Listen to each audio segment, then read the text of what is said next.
آج کی تقریر کا موضوع ہے قرآن اور جدید سائنس۔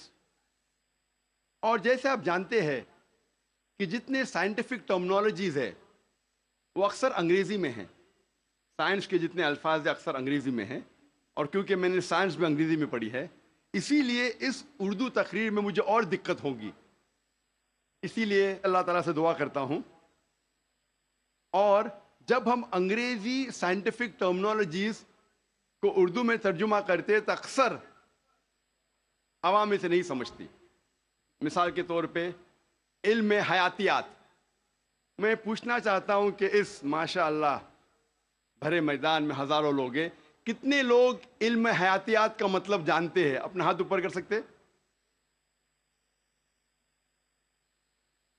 2% بھی نہیں۔ علم حیاتیات کا مطلب ہے بائیولوجی۔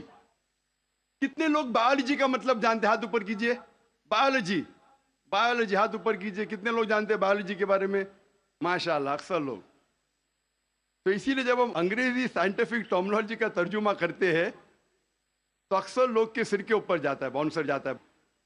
پھر جو اردو داں ہیں، جو ماہرین اردو زبان میں، وہ لوگ سمجھتے ہیں۔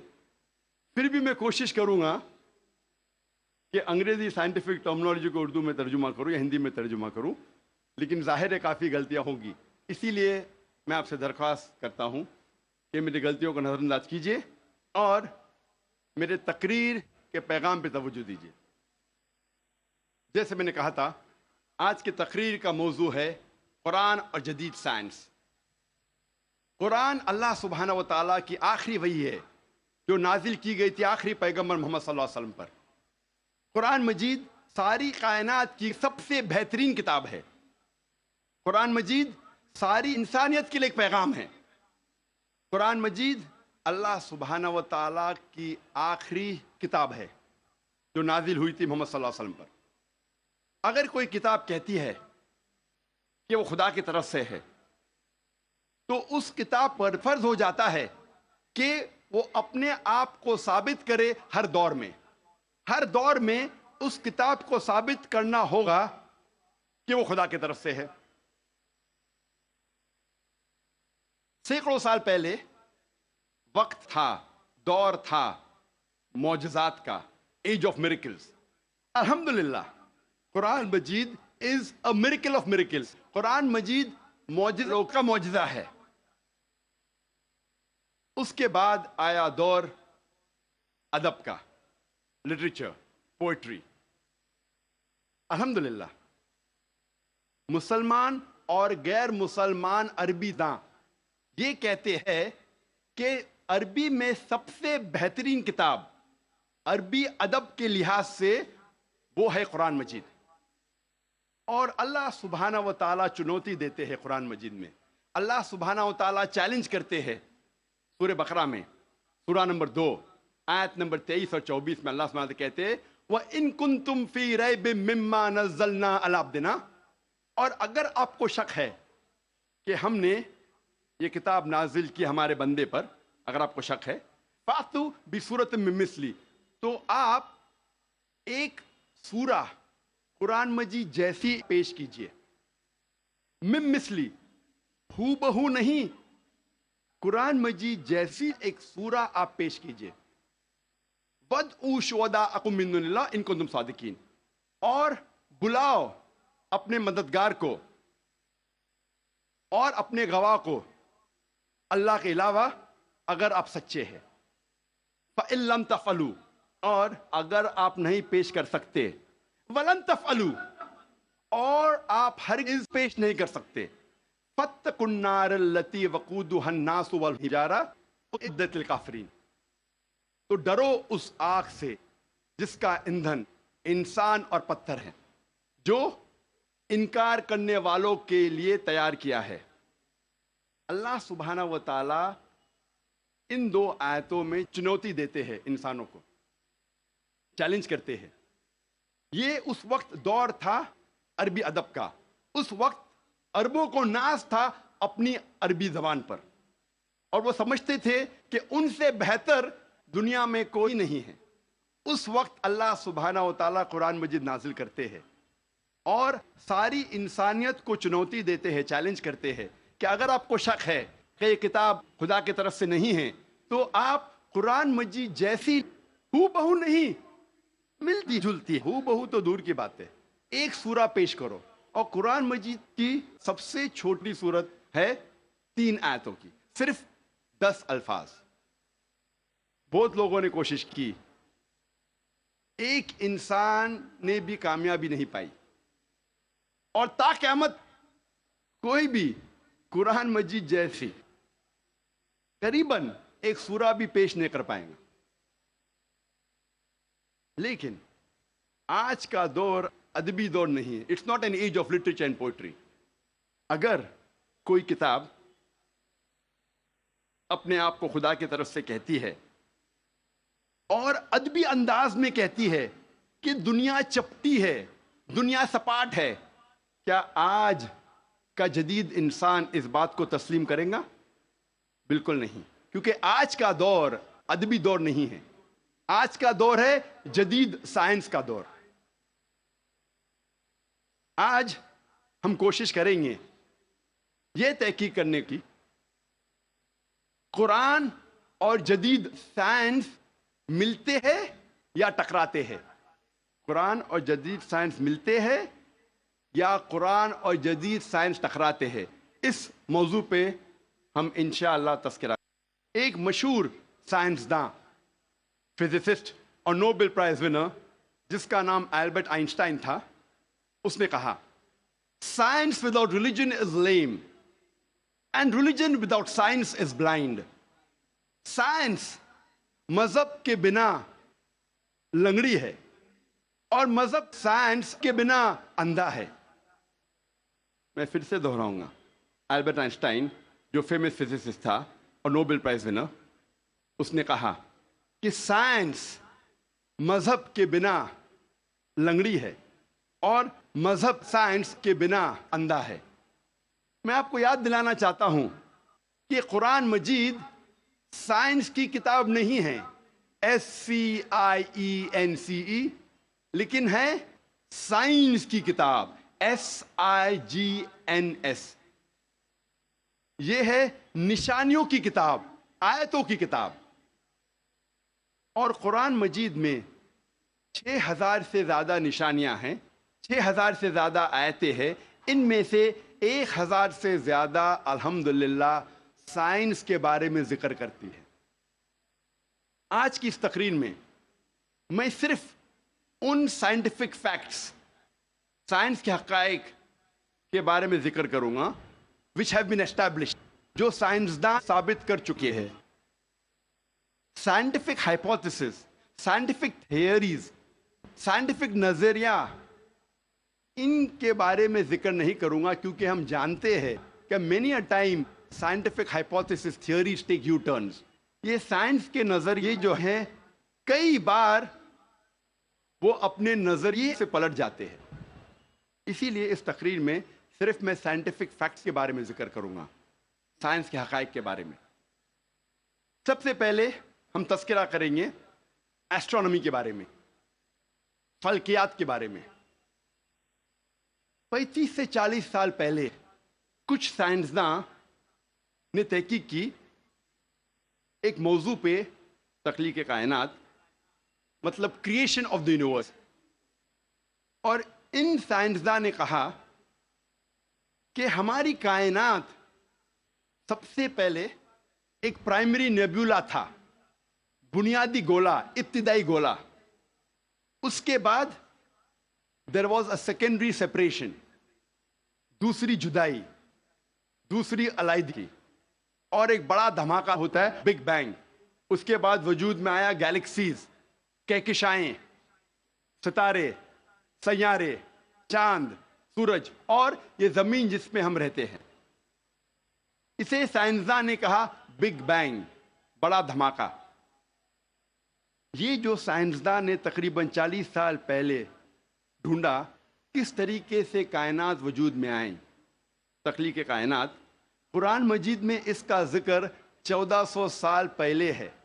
اور میں نے اس تقریر کے شروع میں ایک آیت کی تلاوت کی، سورہ انبیاء کی، سورہ نمبر 21 آیت نمبر 30، جہاں اللہ سبحانہ تعالیٰ فرماتے اولم یر الذین کفروا، کیا انکار کرنے والے یہ نہیں جانتے ان السماوات والارض کانتا رتقا ففتقناہما، کہ زمین اور آسمان ایک تھے، جڑے ہوئے تھے، اور ہم نے انہیں جدا کیا۔ یہ جو تخلیق کائنات، creation of the universe, big bang, بڑا دھماکہ جو سائنسداں کو 40 سال پہلے پتا چلا، قرآن مجید میں اس کا ذکر ہے 1400 سال پہلے۔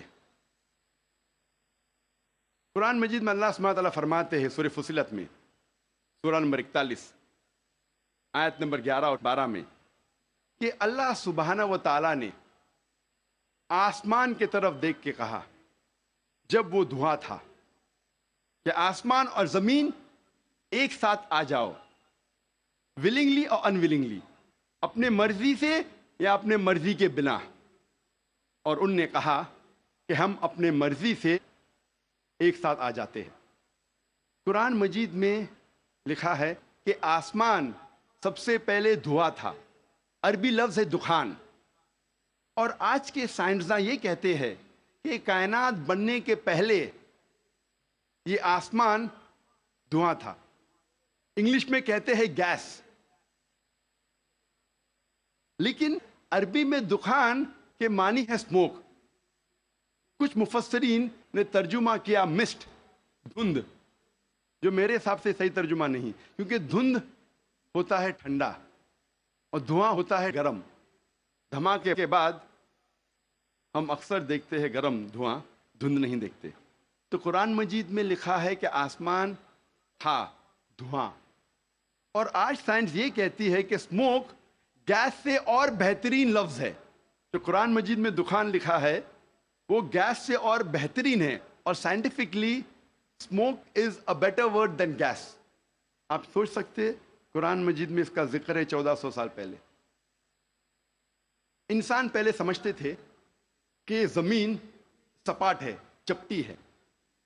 سب سے پہلی بار اگر کوئی انسان نے یہ ثابت کیا کہ دنیا بیضوی ہے، وہ ایسا Francis Drake sun 1577 1577 when he sailed around the earth، جب سمندر پہ سفر کیے دنیا کے گول، تو فرانسس ڈریک نے ثابت کیا کہ دنیا بیضوی ہے۔ قرآن مجید میں اس کا ذکر ہے 1400 سال پہلے۔ قرآن میں اللہ تعالیٰ فرماتے ہیں سورہ لقمان میں، سورہ نمبر 31 آیت نمبر 29 میں، الم ترى ان اللہ یلیج اللیل فی النہار ویلیج النہار فی اللیل، اللہ سبحانہ و تعالیٰ نے رات کو دھیرے دھیرے، آہستہ آہستہ دن میں تبدیل کیا، اور دن کو دھیرے دھیرے، آہستہ آہستہ رات میں تبدیل کیا۔ یہ دن کا رات اور رات کا دن آہستہ آہستہ دھیرے دھیرے تبدیل ہونا یہ ثبوت دیتا ہے کہ دنیا بیضوی ہے۔ اگر دنیا چپٹی اور سپاٹ ہوتی تو دن فوراً رات میں تبدیل ہوتا اور رات فوراً دن میں تبدیل ہوتی۔ اللہ تعالیٰ فرماتے سورہ الزمر میں، سورہ نمبر 39 آیت نمبر 5 میں، کہ اللہ سبحانہ و تعالی رات کو دن پہ لپیٹتا ہے اور دن کو رات پہ لپیٹتا ہے۔ قرآن میں عربی لفظ ہے قوارہ، جس کے معنی لپیٹنا۔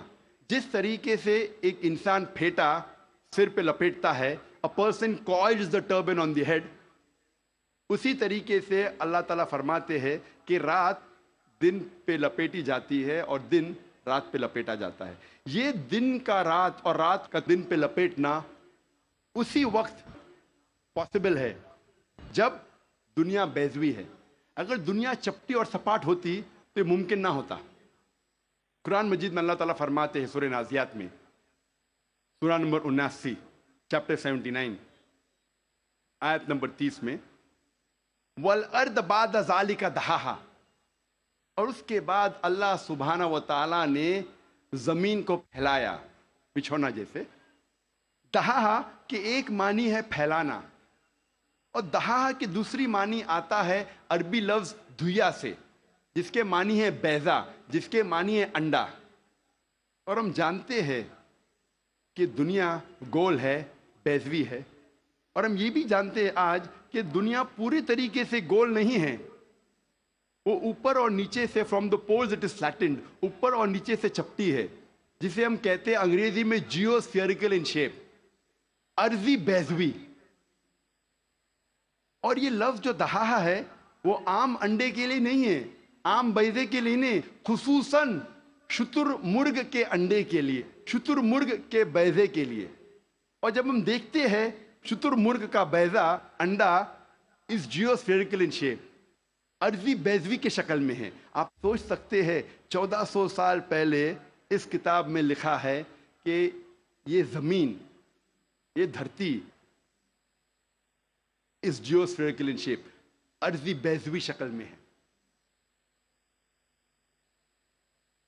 پہلے انسان یہ سوچتے تھے یہ چاندنی جو ہے، چاند کی روشنی، یہ اس کی خود کی روشنی ہے.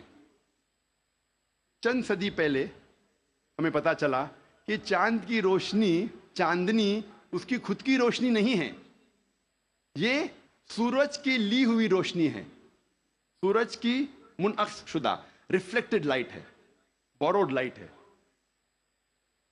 قرآن مجید میں اللہ سبحانہ تعالیٰ فرماتے ہیں سورہ فرقان میں، سورہ نمبر 25 آیت نمبر 61 میں، اللہ سبحانہ و تعالیٰ نے آسمان میں برج رکھے، تاروں کے جھنڈ، اور اس میں رکھا سورج جس کے پاس خود کی روشنی ہے، سلگتا ہوا چراغ، اور رکھا چاند جس کی لی ہوئی روشنی ہے. قرآن میں سورج عربی میں کہا گیا ہے شمس، اور اس کی روشنی کو کہا گیا ہے سراج، وہاج اور دیا، جس کے معنی ہے سلگتا ہوا چراغ یا مشال یا دیا. تینوں کے معنی ہیں کہ سورج کی روشنی خود کی ہے. اور چاند کو کہا گیا ہے قرآن مجید میں قمر، اور چاندنی کو کہا گیا ہے منیر یا نور. منیر مینز بوروڈ لائٹ، لی ہوئی روشنی، یا نور میننگ ریفلیکٹڈ لائٹ، منعکس شدہ روشنی، ریفلیکٹڈ لائٹ. آپ سوچ سکتے قرآن مجید 1400 سال پہلے کہتا ہے کہ یہ چاندنی خود کی روشنی نہیں ہے، چاند کی لی ہوئی روشنی ہے. اور اس کا ذکر سورہ فرقان سورہ نمبر 25 آیت نمبر 61 کے علاوہ سورہ یونس میں سورہ نمبر 10 آیت نمبر 5 میں، اور سورہ نوح میں سورہ نمبر 71 71 آیت نمبر 15 اور 16 میں. پہلے سائنسداں یہ سمجھتے تھے کہ زمین کائنات کا مرکز ہے اور باقی سیارے، چاند اور سورج زمین کے گول گھوم رہے ہیں، چکر لگا رہے ہیں. اسے کہتے تھے تھیوری آف جیو سینٹرزم، زمین کو مرکز سمجھنے کا نظریہ.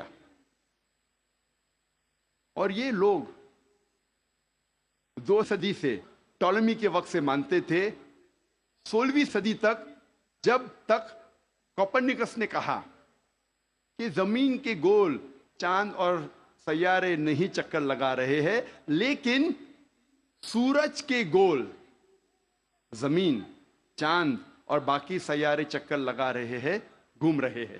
اسے کہتے تھے ہیلیو سینٹرک تھیوری، مطلب سورج کا مرکز ہونے کا نظریہ. اور سن 1609 میں ایک جرمن سائنٹسٹ جس کا نام تھا یوہنس کیپلر، اس نے لکھا اپنی کتاب میں ایسٹرونوما نووا کہ صرف سیارے اور چاند سورج کے گول گھوم نہیں رہے ہیں، لیکن زمین، چاند اور سیارے، پلانٹس، سورج کے گول گھومنے کے علاوہ اپنے محور پہ گردش کر رہے ہیں. They are rotating about their own axis. اور جب میں اسکول میں تھا، میں سن 1981 میں 10ویں میں تھا، جغرافی میں نے پڑھا تھا کہ زمین، چاند اور سیارے، پلانٹس، وہ چکر لگا رہے ہیں، they are revolving and rotating, اور اپنے محور پہ گردش کر رہے ہیں. لیکن سورج اپنے محور پہ گردش نہیں کر رہا ہے. لیکن میں نے جب قرآن کی ایک آیت پڑھی سورہ انبیاء سورہ نمبر 21 آیت نمبر 33 میں اللہ سبحانہ وتعالیٰ فرماتے ہیں هو الذی خلق اللیل والنہار، اللہ سبحانہ و تعالیٰ نے رات اور دن بنایا، والشمس والقمر، سورج اور چاند، کل فی فلک یسبحون، وہ گھوم رہے ہیں اور اپنے محور پہ گردش کر رہے ہیں۔ قرآن کا لفظ یہاں ہے یسبحون۔ قرآن یہ کہتا ہے کہ sun and the moon are revolving, چکر لگا رہے ہیں، گھوم رہے۔ اس کے علاوہ یسبحون، یہ عربی لفظ یسبحون آتا ہے لفظ صباح سے، اور صباح ایک عربی لفظ ہے جو چلتے ہوئے جسم کے موومنٹ کو ڈسکرائب کرتا ہے۔ مثال کے طور پہ اگر میں کہوں گا کہ کوئی انسان پانی میں سباہ کر رہا ہے، اس کے یہ معنی نہیں کہ وہ پانی کے اوپر فلوٹ کر رہا ہے، اس کے معنی ہے کہ وہ پانی میں تیر رہا ہے۔ اگر میں کہوں گا کوئی سباہ کر رہا ہے زمین پہ، اس کا مطلب نہیں کہ وہ آدمی زمین پہ رول کر رہا ہے، اس کا مطلب ہے کہ وہ انسان زمین پہ چل رہا ہے یا دوڑ رہا ہے۔ اسی طریقے سے جب اللہ سبحانہ تعالیٰ یہ لفظ کا استعمال کرتے ہیں کوئی فلکی جسم کے لیے، فار اے سیلیسٹل باڈی، اس کے معنی نہیں کہ وہ فلائی ہو رہا ہے یا فلوٹ ہو رہا ہے، اس کے معنی ہے it is rotating about its own axis, وہ اپنے محور پہ گردش کر رہا ہے۔ آج سائنس ترقی کرنے کے بعد سائنس یہ کہتی ہے کہ آپ سورج کا عکس ٹیبل کے اوپر دیکھ سکتے ایک آلے کے ذریعے، اور پتہ لگتا ہے کہ سورج میں بلیک سپاٹس ہے، اور یہ بلیک سپاٹس تقریباً 25 دن لیتے ہیں گردش کرنے کے لیے۔ اس سے یہ ثابت ہوتا ہے کہ سورج تقریباً 25 دن لیتا ہے ایک گردش کرنے کے لیے۔ تو آج سائنس یہ تسلیم کرتی ہے کہ سورج بھی اپنے محور پہ گردش کر رہا ہے۔ جو میں نے اسکول میں تقریباً 28 سال پہلے پڑھا تھا کہ سورج واز اسٹیشنری، سورج گردش نہیں کر رہا ہے، تو 28 سال پہلے میں نے اسکول میں پڑھا، آج سائنس اسے تسلیم کرتی ہے، اور قرآن مجید میں اس کا ذکر ہے 1400 سال پہلے، اور آج اکثر اسکول کے سائنس کی کتاب میں اس کو انکارپوریٹ کیا جا چکا ہے۔ یہ نئی چیز داخل ہو چکی ہے سائنس کی کتابوں میں کہ سورج اپنے محور پہ گردش کر رہا ہے۔ اللہ تعالیٰ فرماتے سورہ یاسین میں سورہ نمبر 36 آیت نمبر 40 میں کہ سورج چاند کو نہیں پکڑ سکتا اور دن کو رات نہیں پکڑ سکتی۔ The sun cannot outstrip the moon, neither can night catch up with the day. کل فی فلک یسبحون، یہ اپنے محور پہ گردش کر رہے۔ اس کے معنی کہ چاند اور سورج کے جو ایکسس ہے، جو ریولیوشن کا ہے، وہ ڈیفرنٹ ہے، وہ علیحدہ ہے، اسی لیے وہ آپس میں کبھی نہیں ملیں گے۔ آج سائنس یہ کہتی ہے کہ جو سورج کی روشنی ہم دیکھتے ہیں، it is due to a chemical reaction, یہ ایک کیمیکل ریئیکشن کے وجہ سے ہے جو کروڑوں سالوں سے چل رہا ہے، اور ایک دن یہ کیمیکل ریئیکشن بند ہو جائے گا اور سورج ختم ہو جائے گا۔ لیکن سائنسداں کہتے ہیں کہ اس کو اور کروڑوں سال لگیں گے، اور کروڑوں سال کے بعد یہ کیمیکل ریئیکشن بند ہوگا۔ یعنی سائنس یہ کہتی ہے کہ ایک وقت آئے گا جب سورج نشٹ ہو جائے گا، ختم ہو جائے گا۔ قرآن میں اللہ تعالیٰ فرماتے ہیں سورہ یاسین میں سورہ نمبر 36 آیت نمبر 38 میں وَالشَّمْسُ تَجْرِي لِمُسْتَقَرٍّ لَهَا، کہ سورج جا رہا ہے اپنے مستقر کی طرف، سورج جا رہا ہے اپنے ڈیسٹینیشن پہ۔ سورج ایک مقرر وقت کے لیے ہے۔ مستقر کے معنی مقرر وقت اور مقرر جگہ، اس کے دو معنی ہوتے ہیں مستقر کے معنی، کہ سورج ایک مقرر وقت کے لیے ہے اور مقرر جگہ کی طرف جا رہا ہے۔ یہ سائنس آج تسلیم کرتی ہے کہ سورج ایک مقرر وقت کے لیے ہے، اور سائنس یہ بھی مانتی ہے کہ سورج کائنات کے ایک نقطے کی طرف جا رہا ہے جس کا نام ہے سولر اپیکس۔ ان دا ہرکولینز الفا لائرا 12 میل پر سیکنڈ کی رفتار پہ، قرآن میں لکھا ہے مستقر، مقرر جگہ کی طرف۔ سائنس کہتی ہے دونوں معنی مستقر کے، مقرر جگہ اور مقرر وقت، دونوں الحمدللہ صحیح ہے۔ اور اس کا ذکر سورہ یاسین سورہ نمبر 36 آیت نمبر 38 کے علاوہ سورہ رعد میں بھی ہے، سورہ نمبر 13 آیت نمبر 2، سورہ فاطر سورہ نمبر 35 آیت نمبر 13، سورہ لقمان سورہ نمبر 31 آیت نمبر 29، اور سورہ الزمر سورہ نمبر 39 آیت نمبر 5 میں سب جگہ کہا گیا ہے کہ سورج ایک مقرر وقت کے لیے ہے، ایک مقرر جگہ کی طرف جا رہا ہے۔ آج سائنس یہ کہتی ہے جو آسمان ہمارے زمین کے اوپر ہے، جسے ہم کہتے ہیں ایٹماسفیئر، وہ ایک محفوظ چھت کی طرح ہے، اور سائنسداں یہ کہتے ہیں کہ خطرناک rays like ultraviolet rays, X rays, یہ چھت، یہ ایٹماسفیئر ان خطرناک ریز کو زمین پہ آنے سے روکتا ہے، ورنہ زمین پہ جاندار چیز مٹ جائیں گی۔ قرآن میں اس کا ذکر ہے سورہ انبیاء میں سورہ نمبر 21 آیت نمبر 32 میں کہ اللہ سبحانہ و تعالیٰ نے آسمان کو ایک محفوظ چھت بنایا، a protected ceiling, a canopy well guarded۔ آپ سوچ سکتے ہیں قرآن میں اس کا ذکر 1400 سال پہلے ہے، جو سائنسدان نے حال ہی میں 50 سال پہلے، 100 سال پہلے، 150 سال پہلے کہا کہ یہ ایٹماسفیئر از اے پروٹیکٹڈ سیلنگ۔ جب میں اسکول میں تھا تقریباً 28 سال پہلے، میں نے سائنس میں سیکھا تھا there are 3 types of matter: solid, liquid and gas۔ 3 قسم کے مادہ تھے، solid, liquid and gas۔ آج سائنس یہ کہتی ہے کہ 3 مادہ، 3 states of matter کے علاوہ اور بھی ہے۔ ہم پہلے یہ سمجھتے تھے کہ آرگنائز ایسٹرونومیکل سسٹمز کے باہر، آرگنائز فلکیات کے باہر خلا تھا، ویکیوم تھا۔ آج سائنس کہتی ہے کیا انٹرسٹیلر اسپیس، سیارے کے بیچ مادے کے پل ہے، برجز آف میٹر ہے، جسے آج ہم کہتے ہیں پلازما، جسے سائنسداں کہتے ہیں 4th state of matter، 4تھی قسم مادے کی آج سائنسداں کہتے ہیں پلازما ہے۔ قرآن میں اس کا ذکر 1400 سال پہلے ہے، سورہ فرقان میں سورہ نمبر 25 آیت نمبر 59 میں 59 میں کہ اللہ سبحانہ و تعالیٰ نے زمین اور آسمان کو بنایا اور اس کے بیچ میں ساری چیزیں بنائیں۔ مطلب زمین اور آسمان کے بیچ میں ویکیوم نہیں ہے۔ آج سائنس اسے کہتی ہے مادے کے پل، برجز آف میٹر، کہتی ہے پلازما ہے، 4th state of matter۔ اور اس کا ذکر سورہ فرقان سورہ نمبر 25 آیت نمبر 59 کے علاوہ سورہ ہجر میں سورہ نمبر 15 آیت نمبر 85 میں، سورہ سجدہ سورہ نمبر 32 آیت نمبر 4 میں، سورہ صفات سورہ نمبر 37 آیت نمبر 5، اور سورہ احقاف سورہ نمبر 46 46 آیت نمبر 3 میں کئی جگہ لکھا ہے کہ اللہ سبحانہ و تعالیٰ نے زمین اور آسمان بنائے اور اس کے بیچ میں ساری چیزیں۔ Talking about the 4th state of matter، plasma. ایک مشہور سائنٹسٹ جس کا نام ایڈوین ہبل ہے، اس نے کہا تھا کہ کائنات پھیل رہی ہے، the universe is expanding۔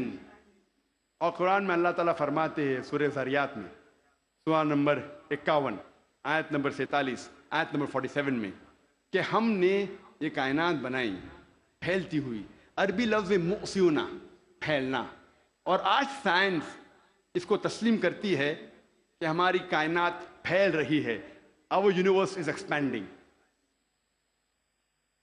کئی دشمن اسلام یہ کہیں گے، جو کرٹکس آف اسلام یہ کہیں گے کہ قرآن مجید میں فلکیات کا ذکر ہونا کوئی عجوبہ نہیں، nothing great، کوئی بڑی بات نہیں ہے کہ قرآن مجید میں فلکیات کا ذکر ہے، کیونکہ عرب فلکیات میں ماہر تھے۔